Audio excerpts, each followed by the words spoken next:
Welcome to The Explainer. Today we're going to dig into a book that really put political experts on trial, Philip Tetlock's Expert Political Judgment. We're going to find out who actually knows what they're talking about and who's no better than, well, we'll get to that. All right, let's just jump right in with a question that I'm sure you've asked yourself, probably after a big election surprise or some wild market swing. Are the experts we see everywhere really clueless? And this is the quote you've probably heard. It's catchy, it's a little bit spicy, and it kind of confirms what we all secretly suspect. But here's the thing. It's a total misreading of what Tetlock's decades of research actually discovered. Yeah, not even close. What Tetlock actually found is way more interesting and, frankly, a lot more useful. The real story isn't about what experts believe, it's all about how they think. And that one little difference, it's everything. So here's the crucial point. Tetlock discovered there are basically two different kinds of expert thinkers. And to explain them, he borrowed this really cool metaphor from the philosopher Isaiah Berlin, hedgehogs and foxes. And honestly, this is the main takeaway from the whole book. It doesn't matter if an expert is left-wing or right-wing, an optimist or a pessimist. What truly matters is their cognitive style, the way their brain processes the world. Okay, so let's break this down because this is really fascinating. You've got your hedgehogs on one side. They're the one big thing people. They have a grand theory, a single powerful lens, like maybe pure free market ideology or Marxism, and they fit everything into it. They're super confident, very decisive.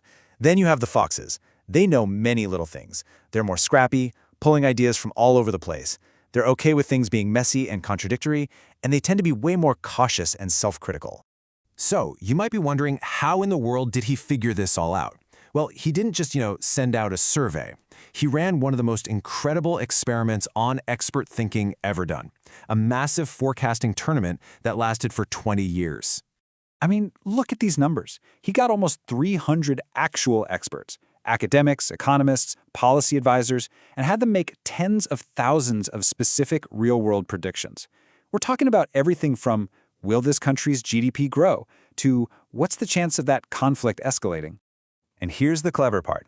To keep everyone honest, he used something called a Breyer score, which comes from weather forecasting. Just think of it like this. A score of 0 is a perfect score. You're basically a psychic. A 0.5 is what you'd get by just flipping a coin, pure chance. And a 2.0, that means you are perfectly spectacularly wrong every single time. And when the results came in, man, they were stunning. You can see it right here. The foxes, the ones who knew many little things, they consistently did better than chance. But the hedgehogs, the confident, theory-driven experts, their predictions, on average, were barely any better than random guessing. That's where the dart-tossing chimp line comes from. It was aimed squarely at the hedgehogs, not all experts. Okay, so this gets us to a much deeper question, right? Why are some of the most confident people we see on TV so often wrong? Well, it turns out it's not just about getting the prediction wrong, it's about what you do after you get it wrong. Well, Tetlock found that it's all about how they react when they get it wrong. Especially for a hedgehog thinker, they almost never question their big theory. Instead, they fire up what he calls belief system defenses, these clever little psychological tricks to explain away why they were wrong. The first defense is a mouthful, the close call counterfactual. But the idea is simple. It's basically saying, hey, I was almost right. If it hadn't been for that one tiny random thing that nobody could have seen coming, my prediction would have been perfect. This quote just says it all, doesn't it? I was not almost wrong, but I was almost right.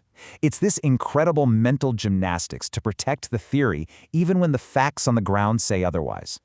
And then there's defense number 2, the off-on timing defense. You've heard this one a million times. I wasn't wrong, I was just a little early. The big event is still going to happen, for sure.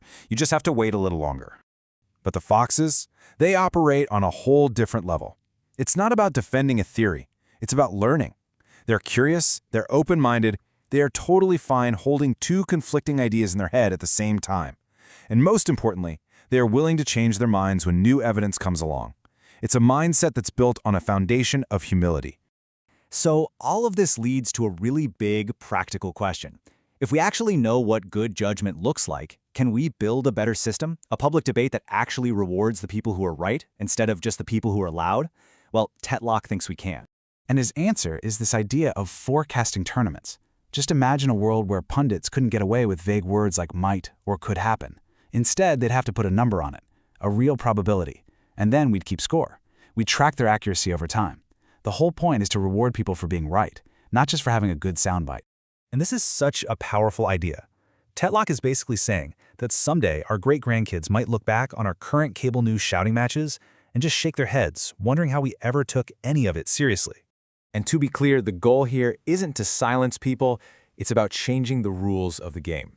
It's about creating a culture that celebrates the pragmatic thinkers, the foxes, who update their beliefs and holds the rigid ideologues accountable. And that leaves us with one final, kind of provocative question to chew on. Just picture it. You turn on the news, and right there, next to a pundit's name, is their Breyer score, their public batting average for getting things right. How would that change the conversation? And more importantly, who would you choose to listen to?